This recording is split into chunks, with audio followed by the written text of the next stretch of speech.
کیا آپ نے کبھی ان لوگوں کے ہاتھوں دھوکہ کھایا ہے جن پر آپ نے سب سے زیادہ بھروسہ کیا، جنہیں آپ اپنا خون، اپنا سہارا سمجھتے تھے؟ اگر میں آپ سے کہوں کہ ایک پورے خاندان کی میراث، لالچ، جعلی دستاویزات اور حقوق کی پامالی کی بھیٹ چڑھ گئی، تو یہ غلط نہ ہوگا۔ آج ہم خاندانی تعلقات میں دراڑ ڈالنے والی ایک ایسی ہی دردناک کہانی پر روشنی ڈال رہے ہیں، جہاں جائیداد کی ہوس نے نہ صرف رشتوں کا خون کیا بلکہ قانونی دستاویزات کو بھی دھوکہ دہی کا ہتھیار بنا دیا گیا۔ اس کہانی کا آغاز دو حقیقی بھائیوں اللہ بخش اور احمد بخش سے ہوتا ہے، جن کا رشتہ محبت اور ایک مشترکہ خاندانی تاریخ سے جڑا ہوا تھا۔ لیکن وقت گزرنے کے ساتھ ساتھ لالچ نے اس رشتے کی بنیادیں ہلا دیں۔ احمد بخش نے اپنے بھائی اللہ بخش کے کارخانے پر زبردستی قبضہ کر کے انہیں بے دخل کر دیا۔ اسی کارخانے کی کمائی سے انہوں نے چاچیلو والا کوٹ سائسنگ جھنگ میں وسیع زرعی رقبے خرید لیے، مگر لالچ کی بھوک کبھی نہیں مٹتی۔ ظلم کی انتہا یہاں ختم نہیں ہوئی۔ اصل حقداروں کو ان کا حق دینے کے بجائے احمد بخش اور ان کے بیٹوں نے بے ایمانی کا ایک نیا باب رقم کیا۔ انہوں نے اللہ بخش کے شہری مکان پر قبضہ کر کے اس کی اصل رجسٹری زبردستی اپنے پاس رکھ لی۔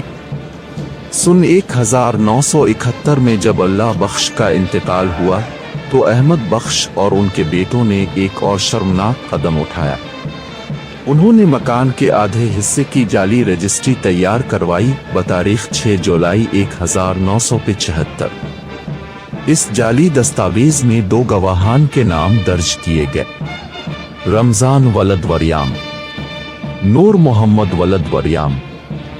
مگر حقیقت یہ ہے کہ یہ دونوں گواہان 1971 سے پہلے ہی وفات پا چکے تھے۔ رمضان ولد وریام عظما آفرین اور محمد فاروق کے پرنانہ ہیں، جبکہ نور محمد ولد وریام مظہر اقبال ولد عبد الرشید کے نانا ہیں۔ اب سوال یہ پیدا ہوتا ہے، عبد الرشید نے اللہ بخش، محمد رمضان اور نور محمد تینوں کے مرنے کے بعد دستخط کیسے کیے، انگوٹھے کیسے لگوائے؟ فوت شدگان کی گواہی پر مبنی یہ رجسٹری کس قانون کے تحت جائز قرار دی جا سکتی ہے؟ ان کی فراہم کردہ رجسٹری کی فوٹو کاپی پر واضح طور پر تقسیم نامہ بذریعہ رجسٹری درج ہے، جو اس دھوکہ دہی کا سب سے بڑا ثبوت ہے۔ جو رشتہ کبھی اعتماد کی بنیاد پر استوار ہوا تھا، وہ جلد ہی ایک تلخ تنازع میں بدل گیا۔ اللہ بخش نے خود بارہا اور ان کی وفات کے بعد ان کے قانونی وارثوں نے جائیداد کی اصل رجسٹری واپس کرنے کا مطالبہ کیا، مگر ہر بار انکار کا ایک ہی جواب ملا۔ حق مانگنا گویا جرم تھا اور حق دینا گویا کمزوری۔ بالآخر اللہ بخش کے پوتے نے ایک آخری کوشش کی۔ انہوں نے عظما آفرین کے والد غلام مصطفیٰ اختر سے رابطہ کیا، جو retired director DESTO defence science and technology organisation رہ چکے۔ امید صرف اتنی تھی کہ وہ انصاف کا ساتھ دیں گے اور جائیداد کی اصل رجسٹری واپس کر دیں گے، مگر تعاون کے بجائے جو جواب ملا وہ سن کر دل دہل جاتا ہے۔ غلام مصطفیٰ اختر نے صاف کہا، اگر میں اپنے بھائی عبد الرشید سے رجسٹری مانگوں گا تو میرا داماد محمد جاوید اقبال میری بیٹی کو طلاق دے دے گا۔ یعنی ایک باپ نے اپنی بیٹی کے رشتے کی خاطر اپنے بھائی کی بے ایمانی پر آنکھیں بند کر لے۔ انصاف کی قیمت ایک طلاق کی دھمکی مقرر کر دی گئی۔ عظما آفرین غلام مصطفیٰ اختر کی بیٹی، احمد بخش کی پوتی، principal government girls high secondary school, Ghora Gali, Murree, رہائشی house number 566، street number 78 sector G81، Islamabad نے ایک حیران کن دعویٰ پیش کیا۔ ان کا کہنا تھا کہ مجھے یہ جائیداد میری پھوپھی نے تحفے میں دی تھی۔ ایک ایسا بیان جو نہ قانون کی نظر میں مستحکم لگتا ہے، نہ منطق کی کسوٹی پر پورا اترتا ہے۔ یہ دعویٰ دھوکہ دہی اور غلط مقاصد سے بھرا ہوا محسوس ہوتا ہے، गोया धोखाधड़ी और बेईमानी के लिए किसी हद तक भी गिरा जा सकता है। उज़्मा आफरीन के छोटे भाई मोहम्मद फारूक मुस्तफ़ा, शनाख्ती card number 6A10148968379, assistant professor, शोबाए ग़िज़ाई उलूम व माहौलियाती design, Allama Iqbal open university, house number 566, street number 78A, sector G81, Islamabad ने एक और अजीब रवैया अपनाया। उन्होंने हमें बताया कि जायदाद की असल रजिस्ट्री उनके पास मौजूद है। उन्होंने वादा किया कि वो ये दस्तावेज ईमेल के जरिए फराहम कर देंगे, मगर ये वादा कभी पूरा नहीं हुआ। आज तक वो ईमेल मौसूल नहीं हुई। सवाल ये है, अगर रजिस्ट्री उनके पास है तो छपाई क्यों? अगर वो हक पर हैं तो सबूत क्यों नहीं दिखाते? इससे ये बात वाज़ेह होती है कि जायदाद के तहफ़्फ़ुज़ के लिए बनने वाली कानूनी दस्तावेज़ात को किस तरह चालाकी और धोखे से माल मुफ्त बना लिया गया है। यहाँ यह हकीकत भी इंतहाई काबिल ज़िक्र है कि उज़्मा आफरीन, उनके शौहर मोहम्मद जावेद इकबाल और ससुर अब्दुल रशीद तीनों ने मिलकर पंजाब हुकूमत से इस मकान का किराया वसूल किया। यानी उन्होंने इस जायदाद से माली फ़ायदा उठाया, इसे अपनी मलकियत समझकर उसकी आमदन ली, मगर हैरत अंगेज तौर पर उन्होंने असल हकदारों को एक पैसा भी अदा नहीं किया। मलकियत के तहफ़्फ़ुज़ के लिए जो दस्तावेज़ात बनाई गई थीं, उन्हें सादा मगर इंतहाई धोखाधड़ी के तरीकों से मस्ख़ किया गया। कागज़ ने कागज़ को मारा और हकदार खामोश रह गया। सोचे, एक तरफ फौत शुदगान के नाम पर जाली गवाहियाँ, दूसरी तरफ तलाक की धमकी से इंसाफ का गला गिरता जाना, तीसरी तरफ वादे करके मकर जाना और चौथी तरफ सरकारी किराया वसूल करके हकदार को एक पैसा ना देना। ये सिर्फ जायदाद का तनाज़ो नहीं, ये एतमाद की मौत की दास्तान है। आइए अब इस दास्तान के एक और खुफिया किरदार पर रोशनी डालते हैं, एक ऐसा किरदार जो पर्दे के पीछे रहकर डोरियां हिलाता रहा। मजहर इकबाल वलद अब्दुल रशीद, उज़्मा आफरीन के देवर और बहनोई, ये मौसूफ रिटायर्ड असिस्टेंट इंजीनियर सैलाब, वफाकी सैलाब कमीशन के ओहदे पर फाइज रह चुके हैं। शनाख्ती कार्ड नंबर 610120082679, रिहायशी मकान नंबर 1873, गिल्ली नंबर 32, I-14-2, इस्लामाबाद। इनसे भी हमने कई बार जायदाद की असल रजिस्ट्री वापस करने का मुतालबा किया, मगर जवाब में जो मिला वो इंसाफ नहीं, धमकी थी। मजहर इकबाल वलद अब्दुल रशीद ने रजिस्ट्री वापस करने की बजाय साफ अल्फाज में कहा, मैं मर जाऊंगा लेकिन असल रजिस्ट्री तुम्हें नहीं दूंगा। और फिर इसने एक और शर्मनाक मुतालबा रख दिया, मकान मेरे नाम कर दो। यानी न सिर्फ हक छीना जाए बल्कि हक मांगने वाले को धमकी दी जाए और ऊपर से जायदाद की मुंतकली का मुतालबा भी किया जाए। ये लालच की इंतहा थी, बेशर्मी की आखिरी हद। जब बात हद से बढ़ गई और हर तरफ से दरवाजे बंद हो गए तो आखिरकार अल्लाह बख्श के वारिसों ने कानून का सहारा लिया। मकान की असल रजिस्ट्री की बाजियाबी के लिए CPO रावलपिंडी को बाकायदा दरखास्त दी गई। ये दरखास्त सादिक आबाद पुलिस स्टेशन को भेज दी गई। वहां के हेड कांस्टेबल जोइब ने उन्हें थाने बुलाकर इंक्वायरी शुरू की। लगता था कि शायद अब कोई सुनवाई होगी, शायद अब कानून बोलेगा, लेकिन चालाकी का सिलसिला यहां भी जारी रहा। थाने में मोहम्मद फारूक मुस्तफ़ा और उनके बहनोई गुलाम यासीन वलद Mohammad Sharif, school teacher, government high school Takhtpari, Rawat, Rawalpindi, शनाख्ती कार्ड नंबर 332021200887, रिहायशी मकान नंबर 1873, गिल्ली नंबर 32, I-14-2, इस्लामाबाद ने कांस्टेबल जोइब को बताया, हमने असिस्टेंट कमिश्नर झंग को मकान की मलकियत ट्रांसफर करने के लिए दरखास्त दे दी है।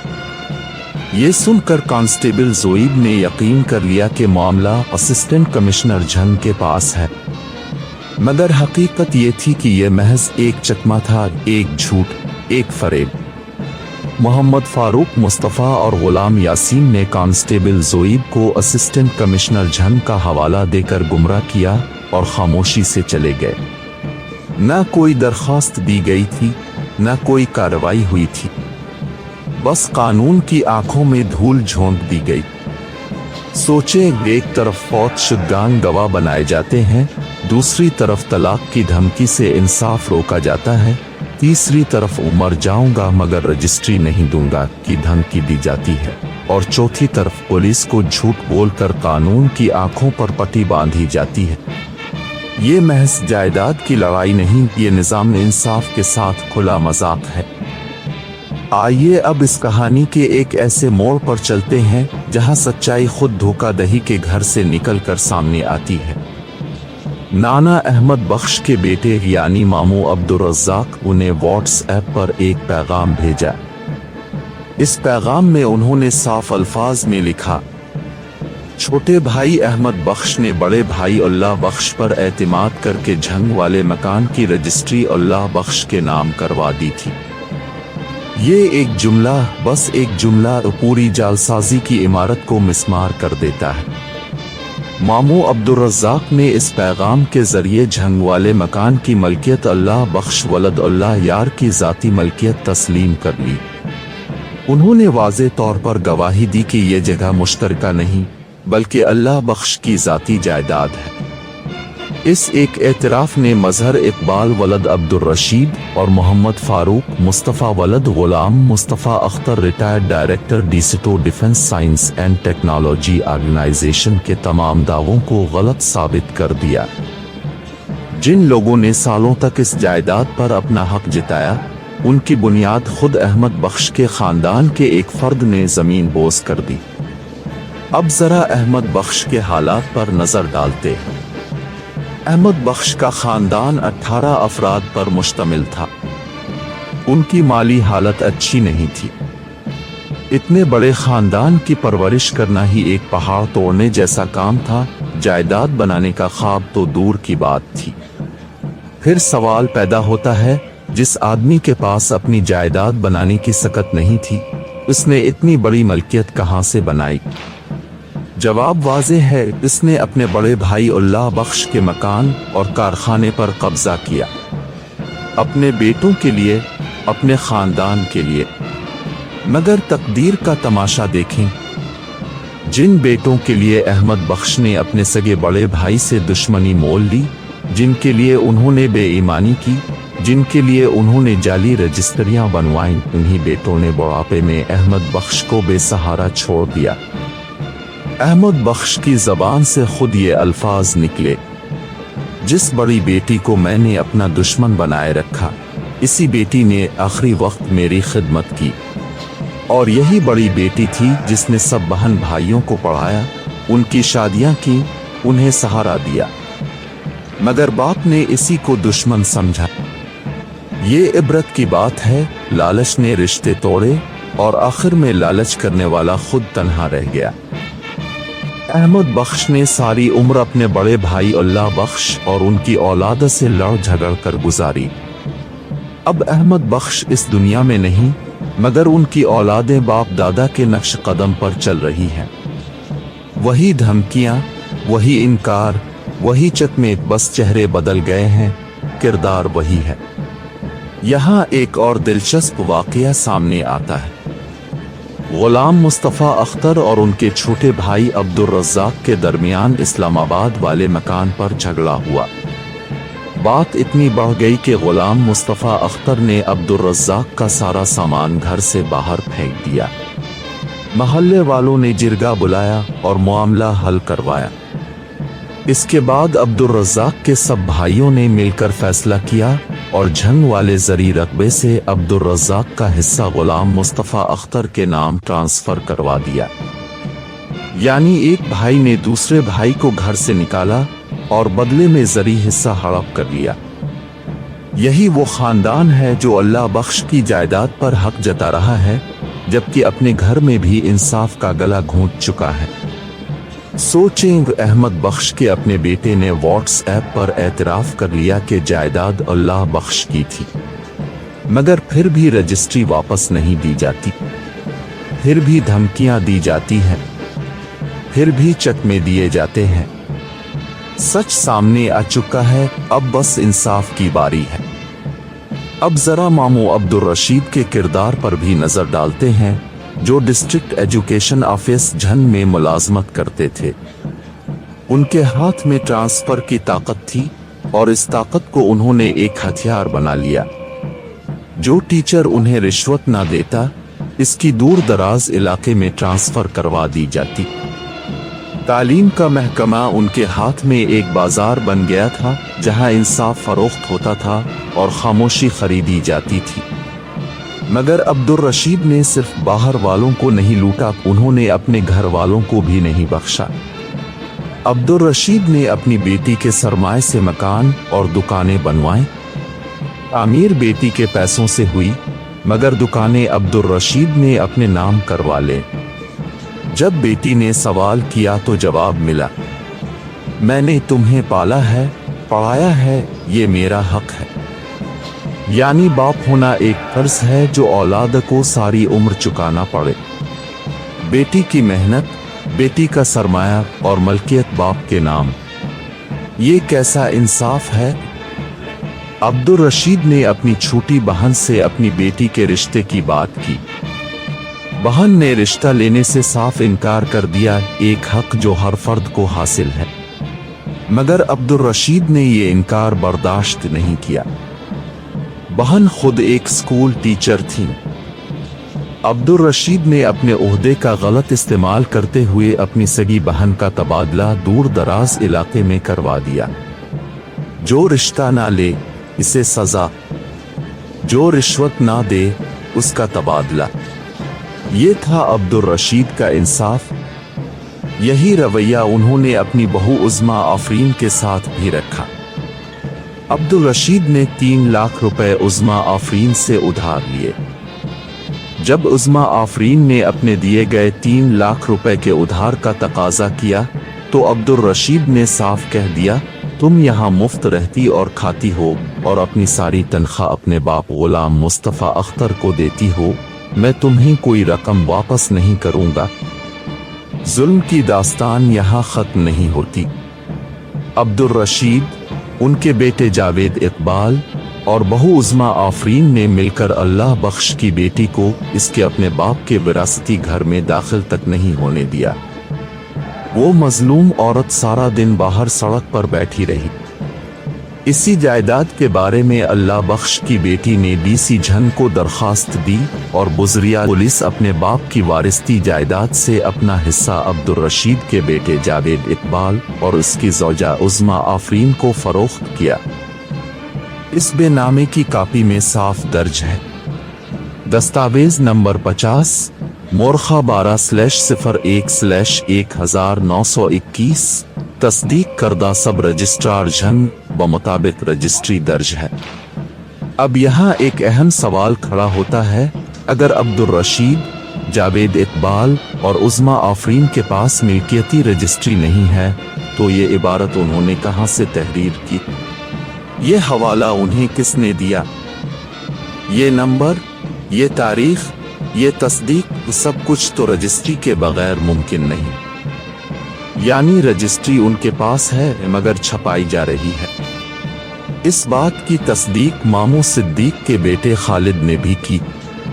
खालिद ने बताया, झंग वाले मकान की मिल्कियती रजिस्ट्री हम चचा अब्दुल रशीद को दे आए थे। यानी रजिस्ट्री अल्लाह बख्श के खानदान से निकली और अब्दुल रशीद के हाथ में गई। अब न वापस मिलती है, न दिखाई जाती है, बस इस्तेमाल होती है जहां जरूरत हो। उज़्मा आफरीन फलाही मंसूबों में शामिल हैं।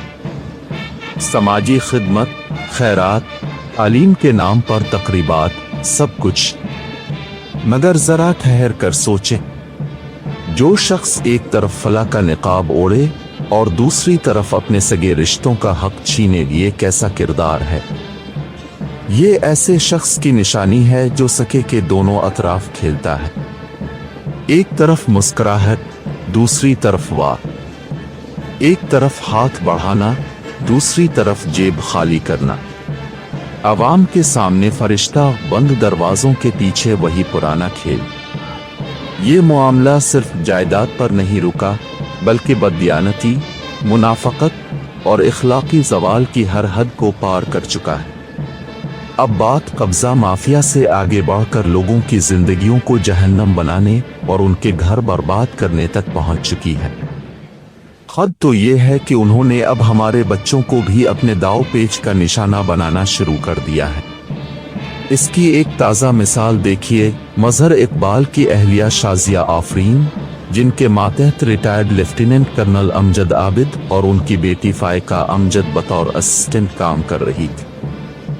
جب ہم نے مظہر اقبال سے فائقہ امجد اور ان کے والد کے اسٹاف کے ساتھ رویے اور کام کے ماحول کے بارے میں پوچھا تو مظہر اقبال کا متکبرانہ جواب تھا، مجھے سب معلوم ہے، لیکن میں تمہیں کیوں بتاؤں؟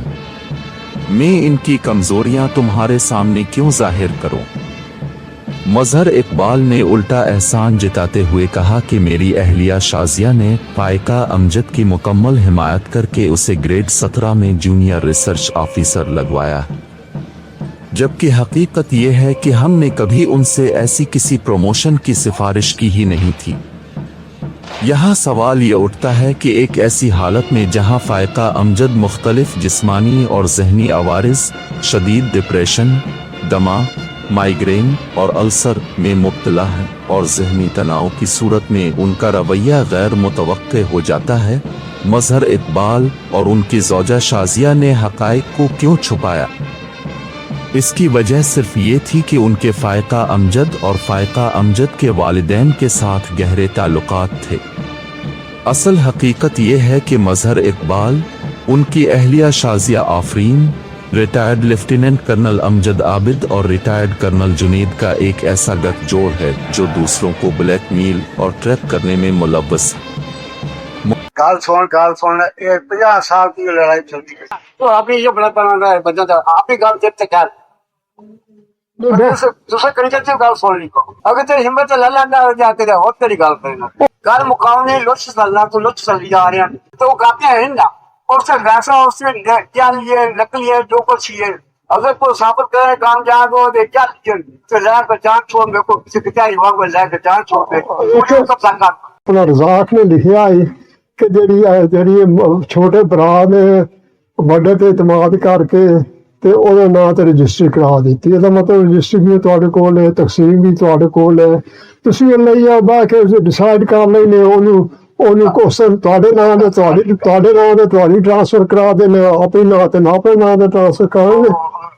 جڑی کرام کو پتہ چھوڑ پڑا یا نہیں تو آپ کرا لے، میں نہیں کراؤں گا، تو کرا لے۔ میرے چھینگو تو سے بڑھوا نہ لے گا تیرے طرح چملا نہ بچانا۔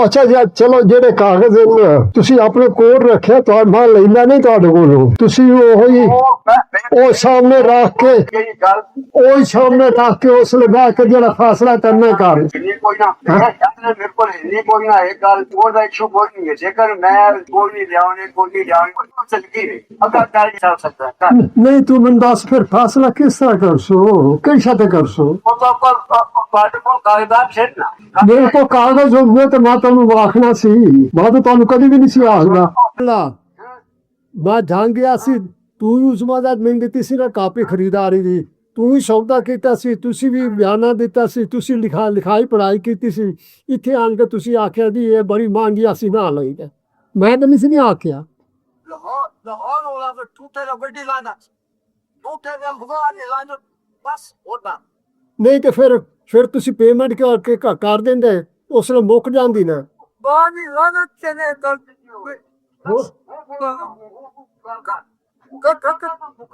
یار تو گال سونا تو پیمنٹ کیتی